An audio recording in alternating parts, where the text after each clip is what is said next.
سکینہ کی جب آئی لبوں پر، سوکھا ہوا مشکیزہ لائی وہ مجھ پر، دیکھا بڑی یاد سے بچی نے چچا کو، بچی نے چچا کو گھر سے ادب جوڑ کے کہنے لگی رو کر، یہ لو مشغول تم کو میری قسم، آؤ دلا دوں میں اذن شہ امم، رکھ لو سکینہ کا یہ لا حول ولا قوة الا باللہ العلی العظیم۔ اعوذ باللہ من الشیطان اللعین الرجیم، بسم اللہ الرحمن الرحیم، الحمد للہ رب العالمین، والصلاة والسلام علی سید الانبیاء والمرسلین، خاتم النبیین بالقاسم محمد،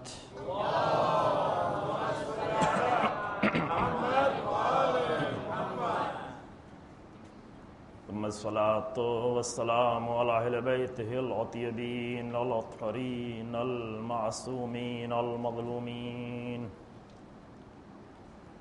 الذين أذهب الله عنهم الرجس وطهرهم تطهيرا۔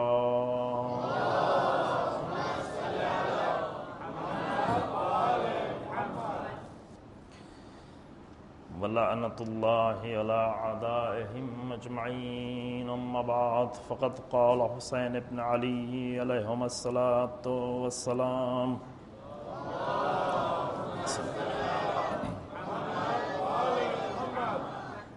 إني لأعلم أصحابا أوفى ولا خيرا من أصحابي، ولا أهل بيت أوصل ولا أفضل من أهل بيتي، صلوات الله محمد۔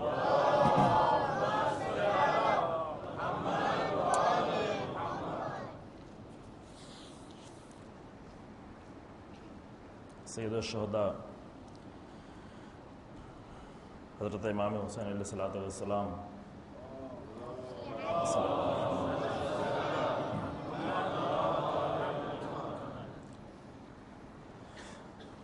کا اپنے اصحاب کے بارے میں یہ فرمانا کہ مجھے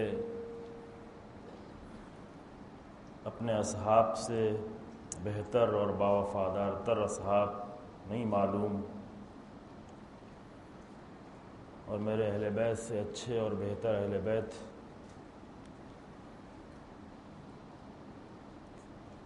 کی خبر مجھے نہیں ہے۔ اس جملے کے ذیل میں محرم کے اس عشرے میں کہ آج آخری دن ہے، اصحاب حسینی کی خصوصیات اور ان کے کردار پر مختصر سی روشنی ڈالی گئی۔ خدا نے توفیق دی، اس پر خدا کا شکر ہے۔ اپنا بندے کا ارادہ اور کوشش بھی زیادہ یہی تھی کہ ہندوستان ہی میں رہ کے خدمت کی جائے، کیونکہ وہاں پر بہرحال زیادہ ضرورت ہے، لیکن انسان کا ارادہ ضروری نہیں کہ ہر ارادہ عمل میں تبدیل ہو جائے۔ یہاں پر مومنین کی طرف سے اصرار اور ہمارے بعض بزرگ کا حکم کی بنیاد پر آپ کی خدمت میں ان چند دنوں رہنے کی توفیق ہوئی، اور اس توفیق میں جس موضوع پہ گفتگو ہوئی، پہلے بھی عرض کیا گیا کہ اس موضوع کا حق نہیں ادا ہو سکتا دو وجہوں سے۔ ایک وقت کی کمی، اور دوسرے اپنے علم کی کمی کی وجہ سے۔ انشاءاللہ دوسرے بزرگ آئیں اور اس پہ اور بہتر طریقے سے گفتگو کریں، کیونکہ جو چیز مسلم ہے اور طے ہے وہ یہ ہے کہ اصحاب حسین اور حسین ابن علی علیہ السلام کے ساتھ جو اہل بیت ہے ان کے کردار کو بہت زیادہ پہچاننے کی ضرورت ہے۔ چند کرداروں پر چند جہت سے روشنی ڈالی گئی کہ وہ بھی ناقص تھی، البتہ ان کی بصیرت، ان کی حریت اور آزادی، ان کی عزت اور کرامت اور شرافت، ان کا عاشق خدا ہونا، عشق کی جو خطبہ جمعہ میں عرض کیا گیا۔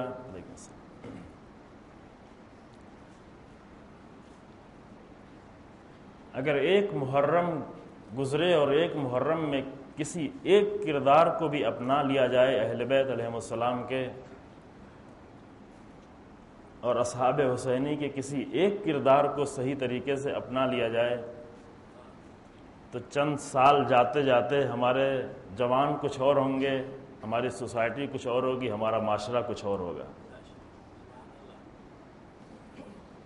پہلے عرض کیا کہ بعض جوانوں نے آ کے پوچھا، اور یہ میرے لیے بہت ہی شکر کا مقام تھا خدا کے کہ اس حد تک آئے اور اس حد تک سوچا۔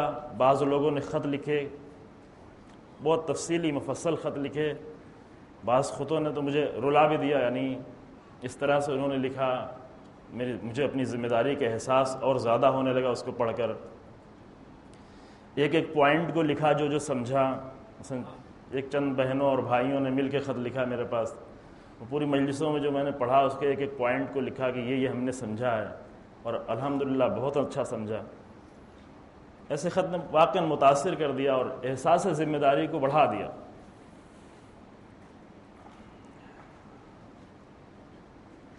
لیکن اصل مطلب یہ ہے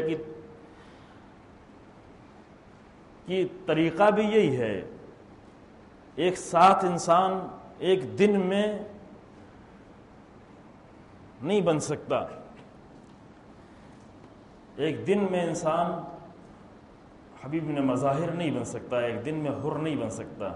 حر بھی جو ایک شب میں بنے ہیں، اس کے لیے پہلے سے جب سے حسین ابن علی سے ملاقات ہوئی ہے اسی وقت سے ان کی تیاری شروع ہو گئی تھی۔ حسین ابن علی کا خطبہ، حسین ابن علی کی گفتگو، حسین ابن علی کا کردار، حسین ابن علی کے ساتھ ساتھ ان کا رہنا، ایک ایک کردار کو دیکھتے رہنا، یہ چیزیں سبب بنی کہ وہاں تک جاتے جاتے حر بن گیا۔ طریقہ یہ ہوتا ہے کہ جب بھی کسی عمل کو انسان، جب بھی کوئی تبدیلی آنا چاہتی ہے یا کچھ کرنا چاہتا ہے تو پہلے انسان اس کے بارے میں تصور کرتا ہے کہ یہ کیا ہے۔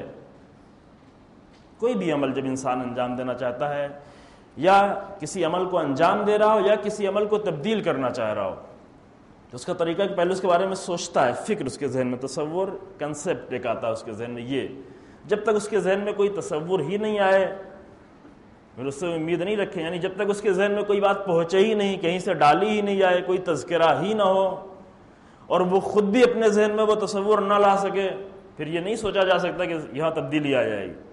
تو جو فرما رہے ہیں یعنی غلط ہے یہ تصور کرنا کہ ایک بات ہوئی نہیں، ذہنوں میں وہ خیال ہی نہیں آیا، وہ تصور اور وہ کنسیپٹ ہی نہیں آیا، اور کہیں کہ نہیں یہ بہت بڑی تبدیلی آنے والی ہے۔ مثلا عزاداری سے واقعاً بہت بڑی تبدیلی آ سکتی ہے۔ عزاداری بہت ہی عظیم سرمایہ کا نام ہے جس کی قدر واقعاً ہم نے ابھی تک نہیں جانی، لیکن عزاداری کے جو پہلو ہیں جب تک وہ بیان ہی نہیں ہو، اس کا تصور ہی ذہن میں نہیں آئے تو کیسے ممکن ہو سکتا ہے؟ تو پہلا مرحلہ ہوتا ہے وہ تصور آنا، پھر تصور ذہن میں آتا ہے تو اس کے لیے اب یہ میں تھوڑا سا طالب علموں کی جو ٹرمنالوجی اس کو بول رہا ہوں، آپ لوگ تھوڑا سا زیادہ اپنے ذہن کو ادھر متوجہ رکھیں تاکہ میری بات ضائع نہ ہو جائے۔ تصور اس کے بعد تصدیق کرتا ہے، تصدیق یعنی اس بات کا یقین کرتا ہے کہ یہ مطلب جو بیان کیا گیا ہے یہ بات صحیح ہے اور یہ ہمارے لیے مفید ہے۔ توجہ فرما رہے ہیں؟ صرف تصور آ جانا کافی نہیں ہے، چونکہ تصور کبھی آتا ہے آگے پھر نکل بھی جاتا ہے۔ تصور کنسیپٹ کوئی ممکن ہے آئے اور آ کے نکل جائے، کنسیپٹ مناسب لفظ ہے آگا اس کے لیے، تصور کے لیے مفہوم تصور، کوئی اور لفظ ہو تو آپ میری مدد کریے گا۔ پہلے یہ تصور ذہن میں آتا ہے، پھر اس کے بعد تصدیق اس کرتا ہے، یعنی یہ جو میرے ذہن میں آئی ہے، ہم عمل کرنے جا رہے ہیں، یہ ہم اپنے اندر چینج لانے جا رہے ہیں، یہ چینجنگ ہماری زندگی کے لیے مفید ہے یا مفید نہیں ہے؟ اگر انسان کی زندگی نظر صرف جو ہے یہی میٹیریل لائف پر ہے، اپنی ورلڈلی لائف پر، دنیا کی، تو سارا اس کے بارے اس جہت سے اس کا ساری سوچ وہاں پر ٹکی ہوتی ہے، اس کے اعتبار سے سوچتا ہے۔ لیکن اگر انسان اور آگے بڑھ کے دیکھتا ہے، بڑا انسان ہے، اس کی روح بڑی ہے، تو اس اعتبار سے سوچتا ہے یہ میری زندگی کے لیے ایک انسان کی حیثیت سے مناسب، بہتر، مفید ہے یا مفید نہیں ہے۔ یہ دوسرا مرحلہ۔ جب اسے یہ طے یقین ہو جاتا ہے کہ یہ میرے لیے مفید ہے تو اس کے اندر شوق پیدا ہوتا ہے۔ یہ تیسرا مرحلہ ہے۔ پہلا مرحلہ تصور، فوراً ذہن میں کوئی بات آنا، ذہن میں بات آ گئی تو آنے کے بعد اس کی تصدیق کرنا کہ یہ ہے، صحیح ہے، مفید ہے یا مفید نہیں ہے۔ جب اس کے مفید ہونے کا بھی اسے یقین ہو گیا تو تیسرا مرحلہ پیدا ہوتا ہے شوق۔ شوق یعنی اٹریکشن، اس کی طرف آگے بڑھنے کی تمنا، اور یہیں سے انسان حرکت میں آتا ہے۔ جب تک یہ تین مرحلہ انسان طے نہ کر لے اس کے جسم میں حرکت نہیں آ سکتی، یعنی ممکن نہیں حرکت آنا۔ مثلا ایک انسان اپنے کام سے اٹھ کر جاتا ہے اور جا کر بیٹھ کے کھانا شروع کر دیتا ہے، وہاں بھی یہ تین مرحلے وہ طے کرتا ہے، اگر تو سوچتا نہیں اس کے بارے میں، لیکن یہ تین مرحلے اس کے لیے ضروری ہیں۔ پہلے اس کے ذہن میں کھانے کا خیال آتا ہے بھوک کی وجہ سے، پھر وہ یہ بھی چونکہ بار بار یہ کرتا ہے لہذا یہ سمجھی ہوئی بات ہے، وہ یہ بھی سمجھتا ہے کہ کھانا ابھی میرے لیے مفید ہے، اور جیسے ہی اسے مفید ہونے کا یقین ہو جاتا ہے فوراً اس کے اندر شوق بڑھتا ہے اور اس کے قدم جو ہے حرکت میں آ جاتے ہیں، چلنا شروع کر دیتا ہے اور دسترخوان تک پہنچ جاتا ہے۔ اب کبھی کبھی غلطی آدمی کرتا ہے کہ جان رہا ہوتا پیٹ بھرا ہوا ہے، مفید نہیں ہے، پھر بھی ایک دوسری خواہش کی بنیاد پر جو ہے وہ کھانے کے دسترخوان میں پہنچ جاتا ہے، وہ غلط ہوتا ہے۔ لیکن طریقہ اس کا یہی ہے، یقین ہو جائے کہ مفید ہے، پھر شوق پیدا ہوتا ہے۔ شوق پیدا ہوتا ہے تو اس کی عمل کی قوت وہ حرکت میں آ جاتی ہے، پھر وہ حرکت کرنا شروع کر دیتا ہے، پھر یہاں سے وہ ارادہ کرتا ہے۔ توجہ فرمائیں، یہ اس کے بعد چوتھی منزل ہے، اس کا اندر ارادہ۔ ارادہ یعنی ارادہ سمجھ رہے ہیں، انٹینشن، ہاں، خوب وہ ارادہ کرتا ہے۔ یہ ارادہ کبھی بہت کمزور ہوتا ہے۔ ابھی یہاں بیٹھ کے ارادہ کیا، 1 گھنٹے بعد اس کے سامنے دوسری چیزیں پیش کی گئی، فوراً ارادہ ٹوٹ گیا۔ ابھی اس نے یہاں پہ ارادہ کیا کہ آج سے وہ بصیرت کے ساتھ دین پہ عمل کرے گا۔ مثلا بصیرت کی بات سنی، مجھ سے نہیں، مجھے ناقص آدمی سے، خود ہی وہ سمجھ لیا کہ بصیرت کے ساتھ دین پہ عمل کرے گا۔ امام علیہ السلام کا قول اس کے اوپر مثلا اثر کر گیا، قرآن اثر کر گیا کہ بصیرت کے ساتھ۔ بعد میں بیچ میں دیکھا ایک افواہ اڑی اور ساری بصیرت کو چھوڑ کے وہ افواہ کے پیچھے بھاگنا شروع ہوا۔ افواہ سمجھ رہے ہیں؟ افواہ، کوئی بھی افواہ آتی ہے وہ ساری بصیرت چھوٹ جاتی ہے۔ افواہ یعنی جو منہ سے نکلتی ہے بات، عربی میں فوہ کہتے ہیں منہ کو، یہ منہ، فوہ کا پلیورل جو ہے جمع وہ افواہ ہے، یعنی ایک منہ سے دوسرے منہ میں، دوسرے منہ سے تیسرے منہ میں، تیسرے منہ سے چوتھے منہ میں، اس طریقے سے افواہیں بڑھتی ہیں۔ افواہوں کے بڑھنے کا طریقہ کیا ہے؟ یہی، منہ سے نکلے اور ایک منہ سے 4 منہ میں، 4 منہ سے 10 منہ میں، 10 سے 20 منہ میں، اور سب کے ذہن میں ہاں یہ ہو گیا، نکلو بھاگو، بصیرت چھوڑو، افواہوں کے پیچھے بھاگنا شروع کر دیتا ہے آدمی، راستہ بصیرت کا ترک کر دیتا ہے۔ خوب، یعنی کیا؟ یعنی کمزور ارادہ تھا۔ ابھی افواہ کی بھی ضرورت نہیں پڑتی، ابھی میسج آتا ہے، 2 بجے رات میں بھی میسج آ سکتا ہے۔ افواہ کے لیے ضروری کوئی کان میں ہو سامنے سننے والا، افواہ کے لیے منہ اس وقت بولے گا جب کوئی سننے والا ہو ادھر، اس کے لیے سامنے کوئی ایک آدمی ہونا چاہیے۔ ابھی اس کی بھی ضرورت نہیں پڑتی، 3 بجے رات میں میسج، 4 بجے رات میں میسج، کسی وقت بھی ابھی موبائل ہے، یہ آسان ہو گئی دنیا۔ خوب، اگر انسان نے مضبوط ارادہ نہیں کیا ہے ٹوٹ جاتا ہے ارادہ۔ مضبوط ارادے کو کیا کہتے ہیں؟ ایک ہوا ارادہ، انٹینشن، جو ٹوٹتا بھی رہتا ہے کیونکہ کمزور تھا۔ ایک ہوتا ہے کہ مضبوط ارادہ کر لینا، اس کو کیا کہتے ہیں؟ عربی میں اس کو کہتے ہیں عزم، انگلش میں کہتے ہیں ڈٹرمنیشن۔ ہاں صحیح تلفظ صحیح ادا کر رہے ہیں۔ اور کبھی کبھی یہ ڈٹرمنیشن، یہ فرم ڈٹرمنیشن، بالکل محکم مضبوط کہ یہ نہیں ٹوٹے گا۔ نبی محرم کی مجلس میں بتایا کہ ایک انسان کی بہت بڑی کمی ہے کہ وہ ارادہ کرتا رہے اور توڑتا رہے، ارادہ کرے اور توڑے، ارادہ کرے اور توڑے۔ مثال دی تھی نا، اسٹوڈنٹ وہ فیل ہو گیا کہ بعد سے 5 گھنٹہ پڑھیں گے، نہیں پڑھ پائے گا، غلط ارادہ کیا۔ ارادہ بھی سوچ سمجھ کے کرنا چاہیے۔ آج سے بزنس بھی یہ کام کرنا شروع کریں گے، پہلے سوچ لو، پھر ارادہ کرو، پھر عزم کرو، کیونکہ ارادہ کرنے اور توڑنے سے دھیرے دھیرے انسان کی یہ عادت بن جاتی ہے، اور جب انسان کی یہ عادت بن جائے کہ ارادہ کرتا رہے اور اسے توڑتا رہے تو یہ انسان دھیرے دھیرے بہت ہی کمزور انسان بن جاتا ہے۔ توجہ فرمائیں، یہ انسان بہت ہی کمزور ہو جاتا ہے، لہذا نہیں توڑنا چاہیے۔ اصل انسان کی عظمت ہی اسی میں ہے۔ سب سے بڑا آدمی کون ہے؟ سب سے بڑا آدمی جو سب سے بڑا ارادہ کر سکے اور ارادے پر باقی رہ سکے۔ اپنی طرف سے یہ بات نہیں کہہ رہا ہوں میں، یہ دینی تعلیمات ہے۔ بڑے انبیاء کو کیا کہتے ہیں ہمارے ہاں؟ کیا کہتے ہیں؟ اولو العزم نبی۔ اولو العزم نبی یعنی عزم والے، ڈٹرمنیشن والے نبی۔ بعض لوگ تھے نبی لیکن ان کے پاس ارادے تھے، بڑے بڑے کام بھی کرتے تھے، لیکن وہ بڑا عزم نہیں تھا، ان کو ڈٹرمنیشن والا نبی اولو العزم نہیں کہا گیا۔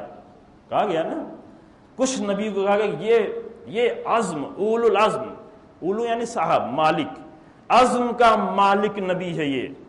ہر نبی کو یہ بھی نہیں کہا گیا۔ جتنا جتنا انسان کا یہ ارادہ اور عزم مضبوط ہوتا جائے اتنا ہی وہ انسان بڑا ہوتا جاتا ہے۔ جناب آدم کے لیے کیا کہا قرآن نے؟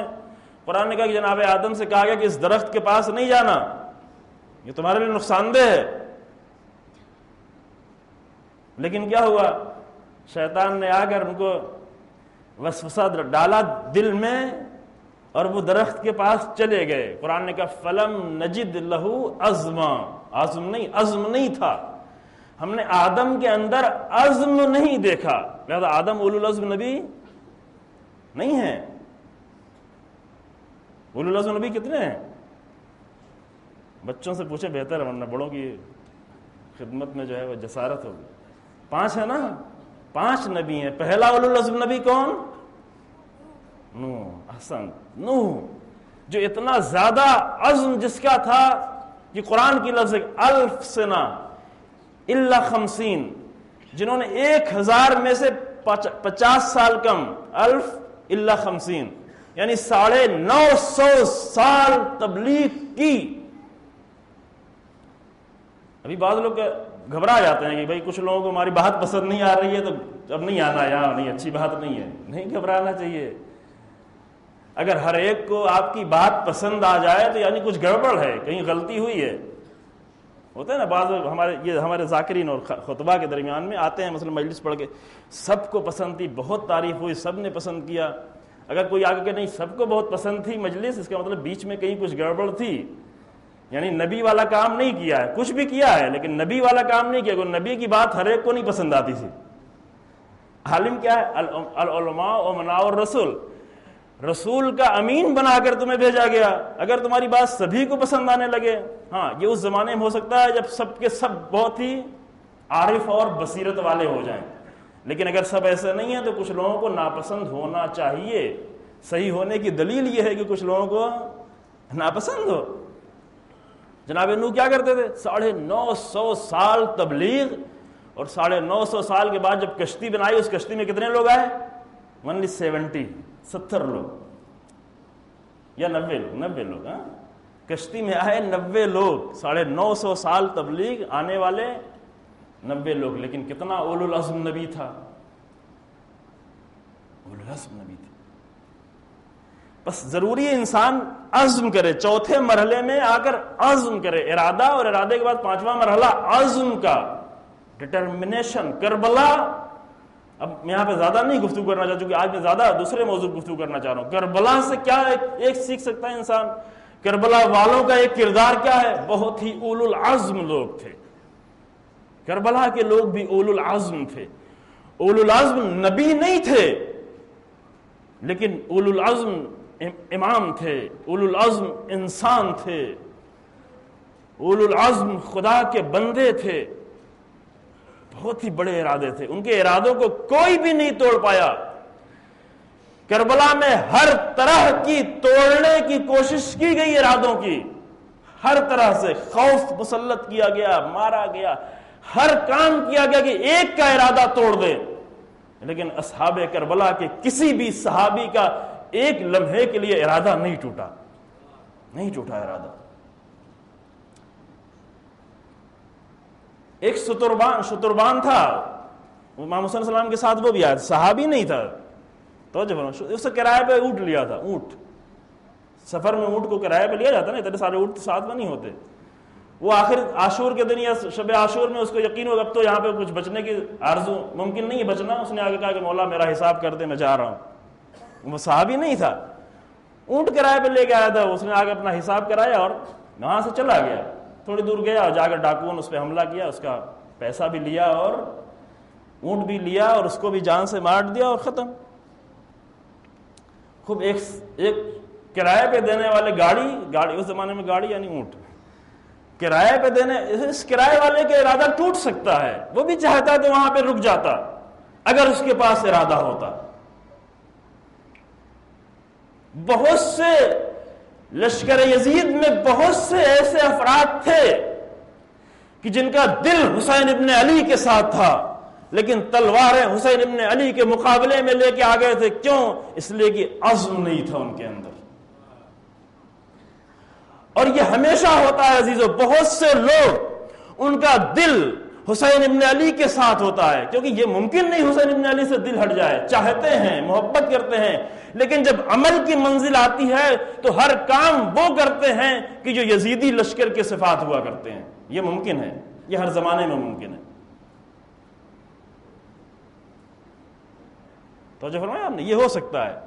یہ آپ نہ کہیں کہ صرف 1400 سال پہلے، 1370 سال پہلے ہوا تھا، نا، یہ ہر دور میں ممکن ہے کہ دل تو حسین ابن علی کے ساتھ ہو، لیکن جب عمل کی منزل قدموں میں حرکت آئے تو وہاں پر حرکت کر کے لے جائے جو میرے ساتھ کا لشکر ہو۔ کس وجہ سے؟ وجہ اس کی کئی ہیں، ایک وجہ اس کی ہے کہ ارادے کی کمی ہے، عزم نہیں ہے اس کے پاس، کمزور ہے عزم کا، ٹھہر نہیں سکتا، صبر نہیں ہے اس کے اندر، صابر نہیں ہے۔ اب میں اس صبر کے لفظ کو میں نے آج سوچا تو صبر ہی پہ گفتگو کروں گی، لیکن اب فرصت نہیں رہے گی اس بحث کو، اہم بحث کو چھوڑوں اور بیچ میں بیکار سی ہو جائے۔ اگر عزم نہ ہو تو یہ ہوتا ہے انسان کے اندر۔ حسین ابن علی کے ساتھ بہت ہی بڑے عزم کے لوگ آئے تھے، بہت ہی بڑی روح کے لوگ آئے تھے۔ دیکھیں، بڑے کام کرنے کے لیے بڑی روح کی ضرورت ہوتی ہے۔ روح یعنی سول، بڑی روح کی ضرورت ہوتی ہے۔ کچھ لوگوں کی روح بہت چھوٹی ہوتی ہے۔ روح اگر چھوٹی ہوتی ہے تو اس چھوٹی روح پر اس کا جسم آ کر غالب آ جاتا ہے، اس کی خواہشات آ کر اس کی روح پر غالب آ جاتی ہیں، اسے بہت چھوٹے چھوٹے کام کراتی ہیں، اسے وہ چند لقمے کے لیے اس کو بھیک مانگنے پر مجبور کر دیتی ہے۔ کس کو؟ جس کی روح چھوٹی ہو۔ توجہ فرمائیں، چند لقمے کے لیے، تھوڑی سی اپنی عزت بنانے کے لیے، تھوڑا سا اپنا مقام بنانے کے لیے، تھوڑا سا کہیں پر پریزیڈنٹ شپ مل جانے کے لیے، کوئی عہدہ مل جانے کے لیے انسان پست کام کرتا ہے۔ کب کرتا ہے؟ جب اس کی روح چھوٹی ہو۔ دیکھا انسانوں کو نا، مثلا ایک انسان اگر آئے ہاتھ پھیلائے کسی کے سامنے، یعنی اس نے کیا کیا؟ یعنی اپنی عزت، اپنی شرافت، اپنی کرامت، اپنی انسانیت، سب کچھ کو اس نے اپنے ہاتھ میں اٹھایا اور اٹھا کے کہہ رہا ہے، لے یہ سب مجھ سے لے لو، اس کے بدلے میں مجھے کچھ دے دو، چند پیسے دے دو۔ یعنی کیا؟ یعنی روح چھوٹی ہے، روح پر غلبہ آ گیا، غالب آ گیا، روح پر جسم غالب آ گیا۔ چھوٹی روح ایسے ہی ہوتی ہے۔ جوان ہے، وہ جا رہا ہے پڑھنے کے لیے، جا رہا ہے اسٹڈی کرنے کے لیے، جا رہا ہے مسجد کی طرف جا رہا ہے، کچھ بچوں کو دیکھا، کچھ اس کو انہوں نے بلایا، روح کمزور تھی، فوراً کھنچتا ہوا چلا گیا۔ چھوٹی روح مغلوب ہو جاتی ہے۔ لیکن بڑی روح یہ ہوتی ہے کہ وہ اپنے جسم کو جو کی روٹیاں کھلاتی ہے، لیکن جو کی روٹیاں کھلانے کے بعد بھی اپنے جسم سے کہتی ہے کہ ساری رات تجھے عبادت کرنی ہے. جسم کو یہ کرنے پر مجبور کر دیتی ہے. کیوں؟ اس لیے کہ روح بہت بڑی ہے.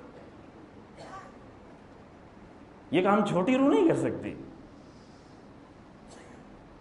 چھوٹی روح یہ کہے گی کہ مناسب پروٹینز نہیں ملے ہیں، غذا مناسب نہیں ملی ہے، جوس نہیں ملا ہے، فلاں نہیں ملا ہے، وٹامنس نہیں ملے ہیں، کمزوری ہے، سو جاؤ، تھک گئے ہیں، کہاں جائیں. یہ چھوٹی روح کا کام ہے. لیکن بڑی روحیں اپنے جسم پر مکمل قبضہ رکھتی ہیں. اب اتنی بڑی روح وہ علی ابن ابی طالب کی روح ہے، اتنی عظیم روح. لیکن پہچان انسان کی یہی ہے کہ کتنا اس کی روح اس کے خواہشات پر غالب آئی جا رہی ہے. بڑی روح یعنی کیا؟ بڑی روح یعنی یہ کہ 300 سے زیادہ زخم کھانے کے بعد بھی ذرہ برابر کمزوری کا احساس نہ کرے. اگر جسم میں 300 زخم آ کے لگیں، بعض روایتوں کے حساب سے 300 سے بھی کم 300 زخم حسین ابن علی کے جسم پر، لیکن 300 زخم کھانے کے بعد بھی پروردگار کی بارگاہ میں سر کو جھکا کے فرماتے ہیں کہ الہی رضن برضاک وتسلیما لامرک لا معبودا سواک یا غیاث المستغیثین. یہ چھوٹی روح نہیں کر سکتی. حسین ابن علی کربلا کے اصحاب یعنی اپنی روح کو بلند کرنے اور عظیم کرنے کا سلیقہ سکھانا، اسیر نہ کر لینا روح کو. چھوٹی روح جسم میں آ کے اسیر ہو جاتی ہے، لیکن جب روح بڑی ہو جاتی ہے اس کو اس جسم میں ٹھہرنا مشکل ہوتا ہے. توجہ فرمائے اس نقطے پر. چھوٹی روح اسیر ہے جسم کی، لیکن جب انسان کی روح عظیم ہو جاتی ہے تو جسم میں ٹھہرنا اس کے لیے مشکل ہوتا ہے، کیونکہ جسم بہت چھوٹا ہو گیا ہے. یہ جسم بہت معمولی ہو گیا ہے، رکا نہیں جاتا، نہیں روک سکتے. لہذا جوانی ہی سے علی ابن ابی طالب کی صرف ایک آرزو ہے کہ وہ موقع آئے کہ شہادت نصیب ہو جائے، کیونکہ یہ روح اس جسم میں نہیں رکنا چاہتی، پرواز کرنا چاہتی ہے. لہذا بڑی روح جب اس منزل تک پہنچتی ہے اس آخری مرحلے میں، تو ایک طرف تو خاک اٹھا کے اپنے سر کے زخم پہ ڈال رہا ہے انسان، لیکن دوسری طرف فزت ورب الکعبہ، کعبے کی رب کی قسم میں کامیاب ہو گیا. اس لیے انتظار تھا اس دن کا. بڑی روحیں اس طرح ہوتی ہیں.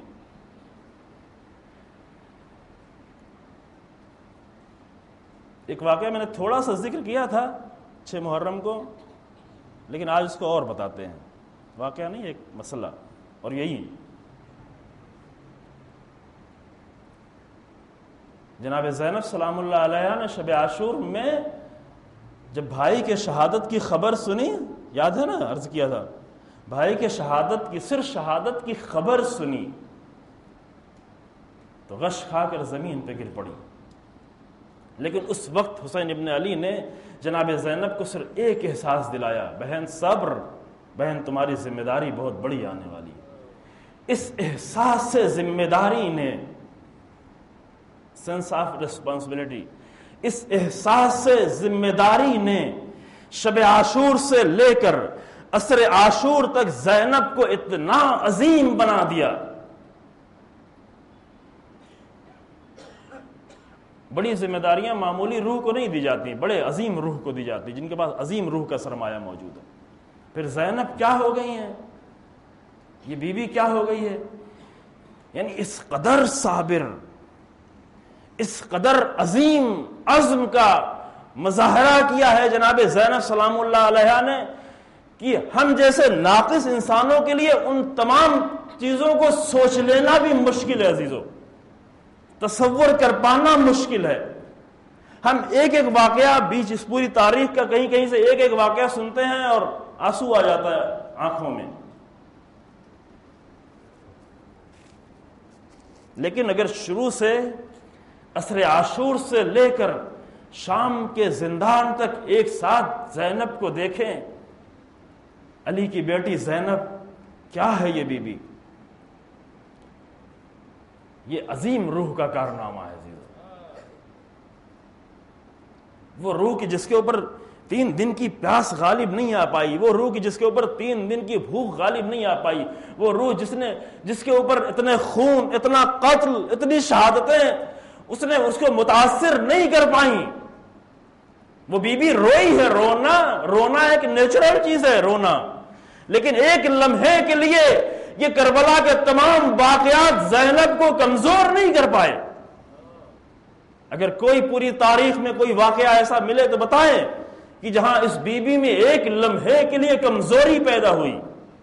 شب عاشور میں بی بی کو غش آیا کیونکہ سر پہ حسین ابن علی کا سایہ موجود ہے، لیکن جب حسین ابن علی نہ رہے اور ذمہ داریاں زینب بنت علی کے سامنے آ گئیں، اب کہیں دکھائیں کہ زینب میں کوئی کمزوری آئی ہو، اب کہیں اس بی بی نے کمزوری کا اظہار کیا۔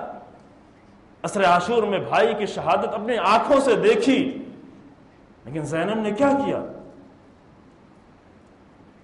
شام غریبہ کی تاریکی میں زینب تنہا ہے، لیکن اس بی بی نے کیا کیا؟ زینب نے کیا کیا؟ 11 محرم کو بیویوں کو سوار کرایا گیا، اس وقت زینب بنت علی نے کیا کیا؟ شہداء کی لاش کے قریب لایا گیا، جسم کے ٹکڑے ٹکڑے دیکھے، وہاں پر زینب نے کیا کیا؟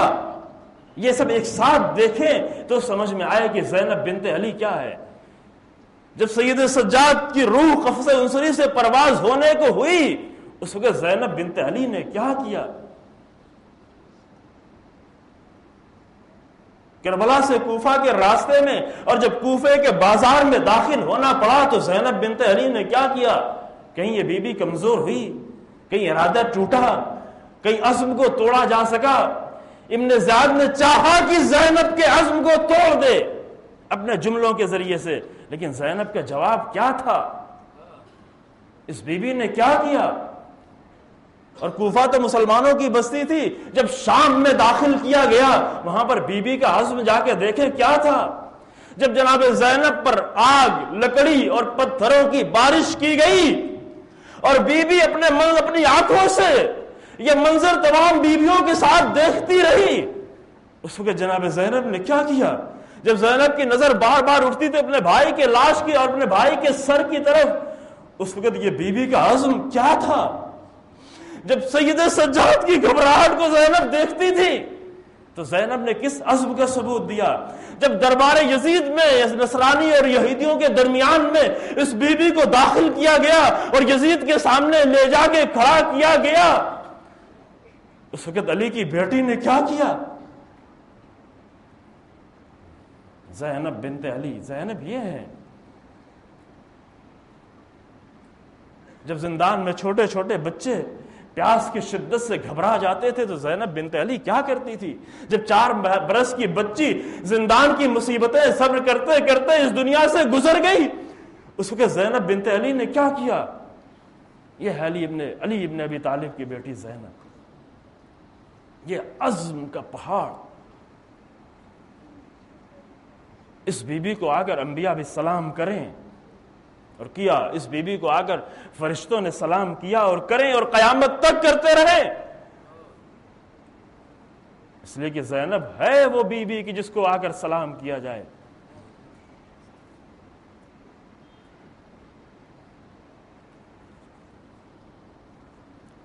یہ تھا عزم،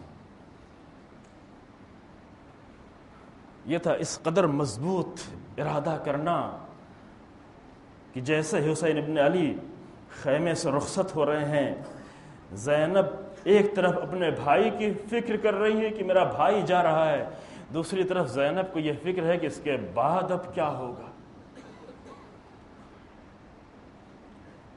اس کے بعد اب زینب کو کیا کرنا ہے، اس کے بعد اس عظیم بی بی کو کیا کرنا ہے۔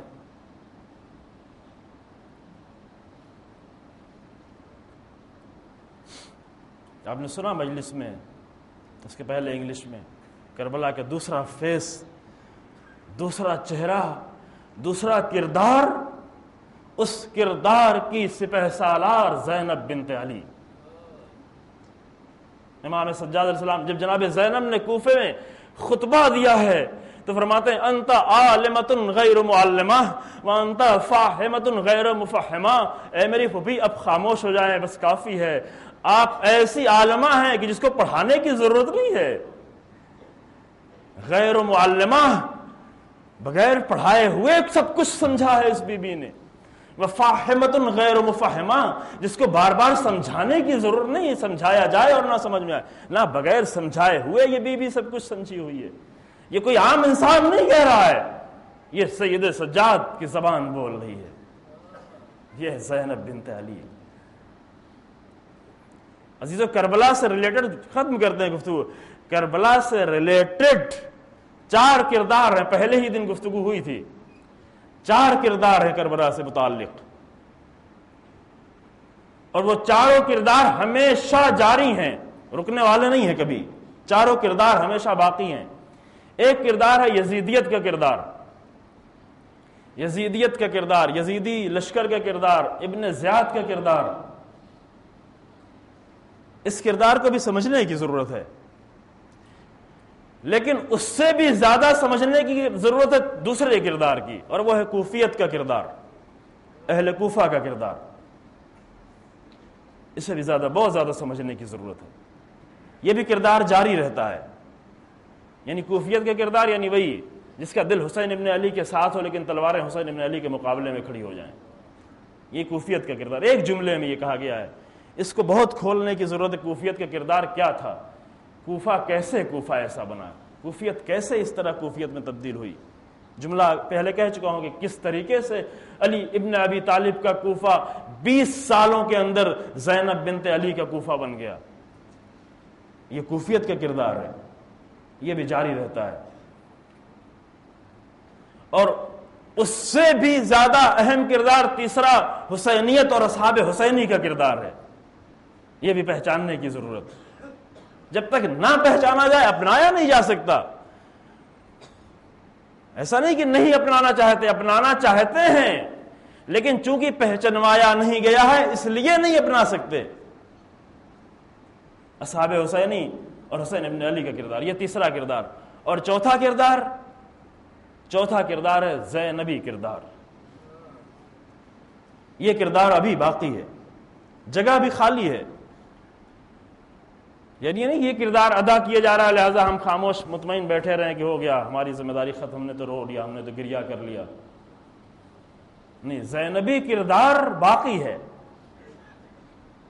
حسینیت کو جہاں جہاں پامال کیا جائے، جہاں جہاں دین کو پامال کیا جائے، وہاں صرف ایک کردار ابھر کر سامنے آتا ہے، اور وہ ہے زینبی کردار۔ زینبی کردار یعنی حسینیت کے پیغام کو یزید کے دربار میں بھی لے جا کے بیان کر دینا۔ سید سجاد کا کردار یعنی حسینیت کے پیغام کو یزید کے دربار میں جا کر بیان کرنا۔ ان 4 کرداروں میں سے ہی کوئی کردار انسان اپنا سکتا ہے، بس اس کے علاوہ اور کوئی کردار نہیں ہے سامنے۔ انہی میں سے کسی ایک کو انتخاب کرنا ہے، یا آگے بڑھ کر حسینیت کا کردار ادا کر لے جائے، اگر وہ نہیں ادا کر سکا ہے تو کم سے کم زینب بنت علی کا کردار ہے، زینبی کردار۔ اگرچہ اس کردار کو ادا کرنے کے لیے جو قربانی دینی پڑی ہے وہ اس قربانی سے بھی کہیں زیادہ ہے جو حسین ابن علی نے عصر عاشور تک دی تھی، چونکہ وہاں تک خون کی قربانی دی گئی تھی، سروں کی قربانی دی گئی تھی، لیکن اس کے بعد چادروں کی بھی قربانی ہے، بازاروں میں بھی جانا ہے۔ جناب زینب نے جا کر کوفے میں پہچنوا دیا۔ لوگ شک میں، کنفیوژن میں پڑے رہتے کہ یہ رہتا ہے کنفیوژن ہمیشہ۔ اگر زینب کا کردار نہ ہو تو کوفیت کو پہچاننا بہت مشکل ہو جاتا ہے۔ اگر زینب بنت علی کا کردار سامنے نہ ہو تو کوفیت کی شناخت بہت مشکل کام ہے، جو کوفیت کا چہرہ بہت اچھا ہوتا ہے، ظاہری چہرہ، کوفیت کے اندر مشکل ہوا کرتی ہے۔ کوفیت کا چہرہ یہ تھا کہ حسین ابن علی کے لیے رو رہے تھے وہ، جیسے ہی قافلہ اہل حرم کوفے میں داخل ہوا بلند آواز میں گریہ کرنا شروع کیا، آنسو بہانا شروع کیا، حسین ابن علی کو سر کے دیکھ کے، حسین ابن علی کے خون کو دیکھ کے، چہرے پہ لگے ہوئے خون کو۔ کوفیت کا کردار تماشا دیکھنا ہے، خون کا تماشا، حسین ابن علی کا تماشا، لیکن زینبی کردار اور حسینی کردار یعنی اپنے خون کو پیش کرنا یا اس خون کو زندہ کر دینا، یہ ہے حسینی کردار، اور یہ ادا کیا جناب زینب سلام اللہ علیہ، لیکن بہت بڑی قربانی دے کے۔ جب اونٹوں کو لے کے آئے، اس بات کی امید نہیں تھی بعض لوگوں، جنگیں ہوتی تھیں اس قدر، حتیٰ کہ جب کافروں سے بھی جنگیں ہوتی تھیں اس وقت بھی جنگ ختم ہونے کے بعد بعض وقت اسیر آتے تھے، لیکن اسیروں کا احترام کیا جاتا تھا، خاص کر وہ اسیر اگر خاتون ہو۔ جب رسول اللہ کو معلوم ہو حاتم طائی کی بیٹی کو پکڑ کے لے آئے ہیں اسیر کر کے، کہا کہ اسے اس طرح باندھو نہیں، اسے چھوڑ دو، ایک معمولی انسان کی بیٹی وہ نہیں ہے، وہ کس ایک فن میں کم سے کم ایک ویلو میں وہ بہت آگے تھا۔ اسیروں کے ساتھ اس طرح مرحب کی بہن کو جب پکڑ کے لے آئے، مرحب کی بہن کو اس طرح نہیں اپنایا گیا، لاشوں کو پامال نہیں کیا جاتا تھا۔ امام علیہ السلام نے اپنی آخری وصیت میں فرمایا تھا، اے میرے لال، اگر میرے قاتل کو پکڑنا تو اس کو مسلح نہیں کرنا، اس کے ہاتھ پیر نہیں کاٹنا، کیونکہ میں نے اپنے نانا رسول اللہ سے کہا تھا جانوروں کے بھی ہاتھ پیر نہیں کاٹنا، جانوروں کے جسم کے ساتھ بھی توہین نہیں کرنا۔ اس بات کی اجازت اسلام نے نہیں دی تھی، لیکن آپ کو معلوم ہے کہ حسین ابن علی کے شہادت کے بعد کیا ہوا؟ ایک فکر حسین ابن علی کو شروع ہی سے بہت زیادہ تھی، کیونکہ غیرت دار امام ہے، اور وہ فکر یہ تھی کہ کہیں میری شہادت کے بعد میرا لباس نہ اتار لے جائے۔